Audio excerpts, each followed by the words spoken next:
வந்தாரு, சினிமா ஆண்டாரு, கிளம்பிட்டாரு. கூட்டம் செய்யறதுன்னு சொல்றீங்களா? அதுக்கு காரணம் 30 வருஷம் ஒரு என்டையர் ஜெனரேஷனே வளர்த்ததுதான். ஸ்கூல் போற குழந்தையில இருந்து ரிட்டையர் ஆன ஏஜ் பீப்புளோட மனசு பிடிக்கிறது ஒன்றும் அவ்வளவு ஈஸி இல்ல பாருங்க.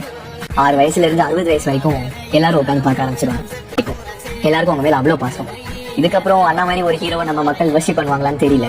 பசங்க பொண்ணுங்களுக்கு எல்லாம் ஒரு அண்ணனா, தாய்மார்களுக்கு எல்லாம் ஒரு பிள்ளையா, ஏஜ் பீப்புளுக்கு எல்லாம் ஒரு பேரனா, எல்லாரும் நினைச்சது ஒண்ணு மட்டும் தானே.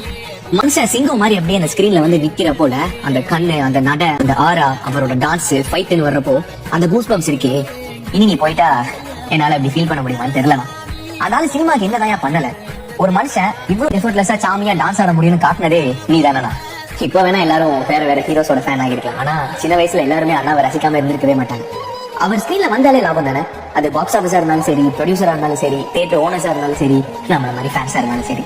இது வர ஒரு படம் கூட டிராப் ஆகாம கன்சிஸ்டன்டா ஒரு 30 வருஷம் சினிமால பெரிய இடத்துல, அதுவும் இவ்வளவு ஹம்பிளா இருக்கிறது is not everyone's cup of tea.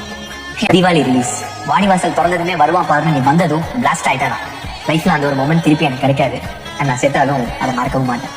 தெரிஞ்சோ தெரியாமலோ அவரோட சின்ன சின்ன நுவான்சஸ், மேனரிசம் எல்லாம் இன்ஸ்பிரேஷனா எடுத்து இன்னைக்கு பல கோடி பேர் அவளை ஃபாலோ பண்ற ஆள நானும் ஒரு பேர் நினைச்சு சந்தோஷப்பட்டேன். உனக்குன்னு ஒரு அரண்மனை, உனக்குன்னு ஒரு ராஜ்யம், நீ ஸ்கிரீன்ல வந்தாலே வெடின்னு இருக்கிற காலத்தை விட்டுட்டு போறியனா.